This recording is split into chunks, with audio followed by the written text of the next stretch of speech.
کہ بابری مسجد کی ہم کو وہ شہادت یاد ہے، بابری مسجد کی ہم کو وہ شہادت یاد ہے، اس پہ جو ڈھائی گئی وہ قیامت یاد ہے، مان لیں گے جائے پیدائش وہاں ایک شرط پر، کیا بات، مان لیں گے وہاں جائے پیدائش ایک شرط پر، رام جی کی گر تجھے تاریخ ولادت یاد ہے۔ شاعر نے بہت ہی خوبی کے ساتھ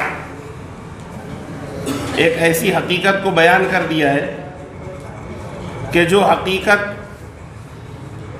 کتابوں کے اندر بھری پڑی ہے۔ رام جی کی ولادت یہ ایک معمہ ہے، یہ کوئی مذہبی بات نہیں ہے، یہ تاریخی روایات کا حصہ ہے۔ اس لیے شاعر نے چیلنج کیا ہے، میں پوری ہندو قوم کو تو نہیں لیکن ان فرقہ پرست عناصر کو جو ملک کو تقسیم کر کے صرف حکومت کرنے کا خواب دیکھ رہے ہیں، ان کے سامنے یہ چیلنج رکھتا ہوں کہ رام جی کی پیدائش تو دور کی بات ہے، تاریخ ولادت ثابت کر دو۔ جب وہ ثابت ہو جائے گی تو جائے ولادت بھی ثابت ہو جائے گی۔ بہرکیف آج ہم بابری مسجد کو نہ بھولنے کا عہد لے کر کے یہاں پر اکٹھا ہوئے ہیں۔ ہم بابری مسجد کو کیوں نہیں بھولیں؟ چند باتیں ہم کو ذہن نشین کرنی ہوگی۔ ایک شخص ہے، اس کا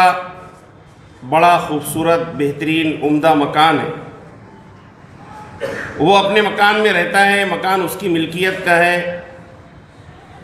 اور برسوں سے وہ اس میں رہ رہا ہے، اس کے بیوی بچے بھی اس میں رہتے ہیں۔ ایک شخص آتا ہے اور اس کے گھر کے باہر بیٹھ جاتا ہے۔ چند دنوں کے بعد وہ شخص کھڑا ہو کر کے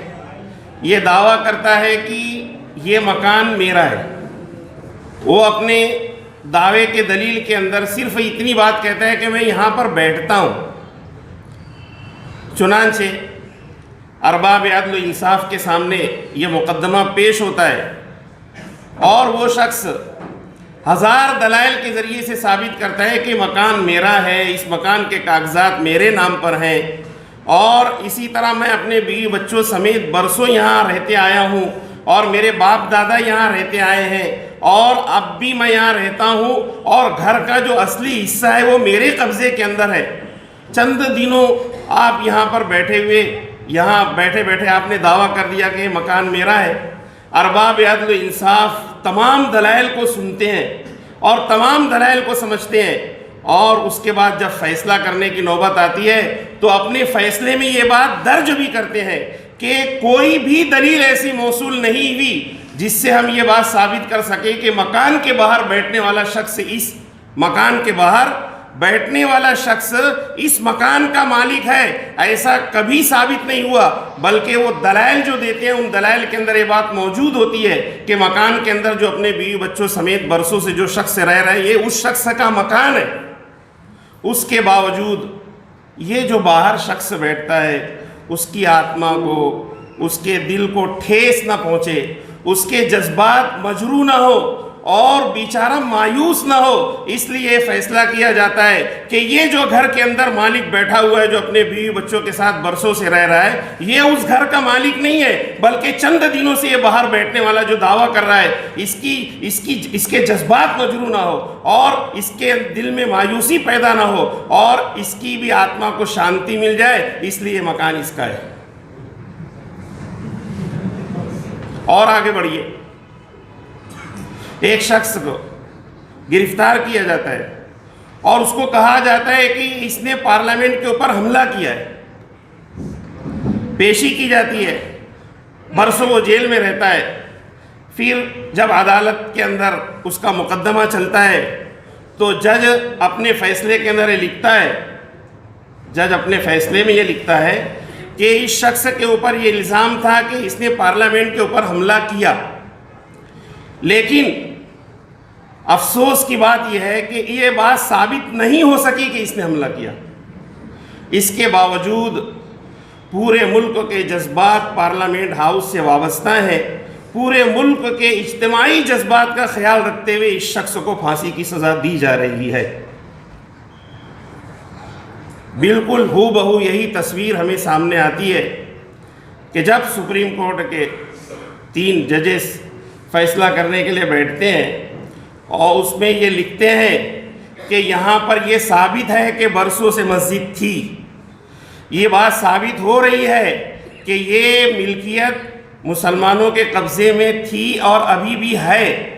اور یہ جو ڈھانچہ ڈھایا گیا ہے، ڈھانچے کا لفظ استعمال ہوا ہے، یہ جو ڈھایا گیا ہے یہ مسجد تھی۔ آثار قدیمہ کی رپورٹ یہ بتلاتی ہے کہ یہاں پر مندر کے باقیات نہیں ملے بلکہ مسجد کے باقیات ملے ہیں۔ لیکن ان تمام باتوں کو پیش نظر رکھ کر کے ہم یہ فیصلہ نہیں کر سکتے، کیونکہ اس ملک کے کچھ لوگوں کے جذبات اس سے وابستہ ہیں، ان کا عقیدہ، ان کی آستھا اس سے وابستہ ہو چکی ہے، اس لیے ہم یہ فیصلہ نہیں کر سکتے کہ یہ مسجد ہے، بلکہ ہم یہ فیصلہ کرتے ہیں کہ مسجد نہیں بلکہ۔ اور حیرت کی بات یہ ہے کہ اس فیصلے پر اعتراض کرنے والا سپریم کورٹ کا سابق جج وہ ہمارے مذہب کا، مسجد کو، اللہ کو، خدا کو، قرآن کو اور نبی کو اور جنت اور جہنم کو ماننے والا نہیں ہے، بلکہ وہ بھی اسی مذہب سے تعلق رکھتا ہے جس مذہب کی آستھا اور عقیدے کی حفاظت اور ان کی آتما کے لیے، ان کی آستھا کو شانتی پہنچانے کے لیے اور ان کے جذبات کو ٹھیس نہ پہنچے، اس کے لیے جو فیصلہ دیا گیا ہے۔ آپ بتلائیے کہ کس کے جذبات کو ٹھیس پہنچی ہے، کس کا عقیدہ ہے وہ؟ آپ یقین کریں کہ بابری مسجد کی شکل کے اندر جس عمارت کو ڈھایا گیا ہے وہ صرف ایک مسجد کو نہیں ڈھایا گیا ہے، بلکہ یہ عقیدے کی اور فکر کی جنگ کے اندر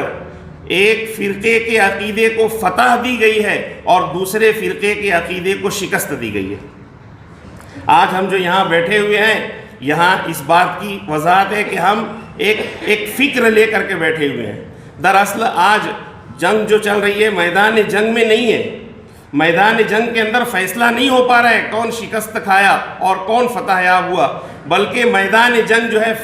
فکر اور نظریات کی جنگ چل رہی ہے۔ بابری مسجد کو ڈھا دینا صرف ایک مسجد کو ڈھانا نہیں ہے بلکہ نظام مساجد کو ڈھانا ہے۔ بابری مسجد کو گرایا گیا، بابری مسجد کو گرانے کے ساتھ ساتھ مفکرین اس بات کو لکھتے ہیں، کتابوں میں یہ بات 1992 کے پہلے سے موجود ہے کہ ایک دن آئے گا کہ بابری مسجد یا تو مندر میں تبدیل کر دی جائے گی یا تو اس کو ڈھا دیا جائے گا، اور یہ ریہرسل ہوگی۔ 2001 26 اکتوبر کو ہمارے شہر اور شہر کے اطراف کے اندر دیہاتوں میں 130 مساجد کو نشانہ بنایا گیا اور بہت ساری مسجدوں کو ڈھایا گیا، بہت ساری مسجدوں کو جزئی نقصان ہوا، اور یہ نقصان یہ کوئی اچانک نہیں تھا بلکہ یہ بھی ایک ریہرسل تھی۔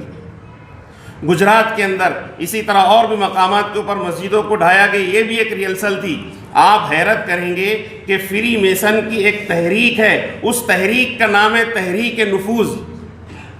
اس کے تحت یہ کیا جاتا رہا ہے 100 سال پہلے سے۔ ایک شخصیت کو مسلمانوں کا ہیرو ثابت کیا جاتا ہے اور اس کو بتایا جاتا ہے کہ یہ مسلمانوں کا ہیرو ہے،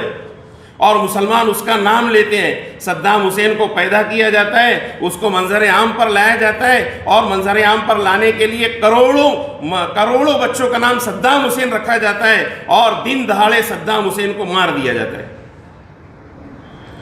لوگوں کو یہ پیغام، خاص طور پر مسلمانوں کو یہ پیغام جاتا ہے کہ اب ہم دنیا میں یتیم ہو گئے، لاوارث ہو گئے، اس لیے کہ ہمارا جو قائد اور ہمارا رہنما تھا وہ تو مر گیا، اس کو تو دشمنوں نے مار دیا، ختم ہو گیا ہمارا قصہ۔ آپ تاریخ میں دیکھتے جائیں، جمال عبد الناصر ہے، پھر اسامہ بن لادن ہے، اس طرح کی بہت ساری شخصیتوں کو منظر عام پر لایا گیا، اس کے بعد ان کو ختم کر دیا گیا، اور مسلمانوں کو یہ پیغام دینے کی کوشش کی گئی کہ اب تمہارے اندر کوئی لیڈر، کوئی رہنما نہیں رہ گیا ہے، اب تم لاوارث اور یتیم ہو چکے ہو۔ بالکل اسی تحریک نفوذ کے طریقے کے اوپر بابری مسجد کے مسئلے کو اچھالا گیا۔ بابری مسجد کے ایشو کو نہ صرف اس گاؤں کا ایشو، نہ صرف اس ضلع کا ایشو، نہ صرف اس ملک کا ایشو، بلکہ پوری عالمی عدالت کے اندر گویا کہ اس کو لایا گیا. پوری دنیا کے مسلمانوں کا اس کا ایک خطرناک قسم کا ایک موضوع اس کو بنایا گیا اور لوگوں کے دلوں اور جذبات کے اندر اس کے بارے میں بٹھایا گیا اور دن دہاڑے اس کو شہید کر دیا گیا. اور اس یہ پیغام دینے کے لیے تھا کہ آج یہ شہید ہوئی ہے، کل جو ہے بیت المقدس بھی شہید کیا جائے گا، اس کے لیے ذہنی طور پر تیار رہو. اور نہ صرف یہ ایک مسجد شہید کی جا رہی ہے بلکہ تمہارے نظام مساجد پر حملہ کر رہے ہیں، اقامت صلاۃ پر حملہ کر رہے ہیں.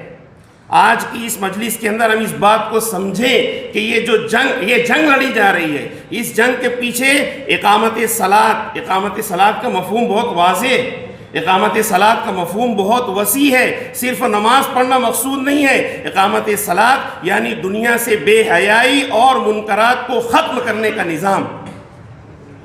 دنیا کے اندر بے حیائی کو پھیلا کر اقامت صلاۃ کے نظام کو ختم کرنا اور مساجد کو ڈھا کر نظام مساجد کے تصور کو اور اس کے عقیدے کو اور اس کی فکر کو ختم کرنا یہ مقصد ہے. آج کی اس مجلس میں پیغام دینا چاہتا ہوں کہ یہ مسجد جو ڈھائی گئی ہے اس کو ہم نہ بھولیں، اس لیے کہ اگر ہم اس کو بھول گئے تو گویا کہ ہم نظام مساجد کو بھول جائیں گے، اگر ہم اس کو بھول گئے تو اقامت صلاۃ کو بھول جائیں گے.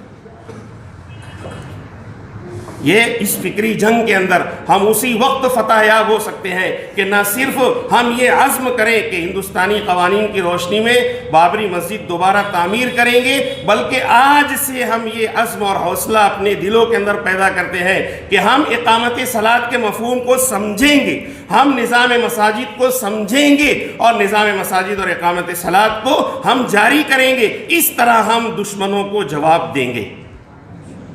صرف بابری مسجد اپنی جگہ تعمیر ہو جائے یہ اس کا جواب نہیں ہے، بلکہ اس کا جواب یہ ہے کہ اقامت صلاۃ اور نظام مساجد کو قائم کیا جائے اور اپنی عظمت رفتہ، اپنی جو کھوئی ہوئی عظمت رفتہ ہے اس کو پانے کا یہی ایک طریقہ ہے.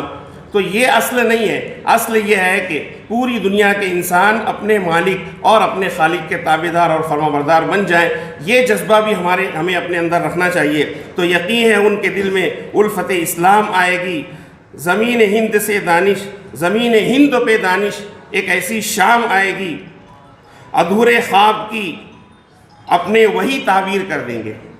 ادھورے خواب کی اپنے وہی تعبیر کر دیں گے، جنہوں نے ڈھائی تھی مسجد وہی تعمیر کر دیں گے انشاءاللہ تعالی. وآخر دعوانا الحمد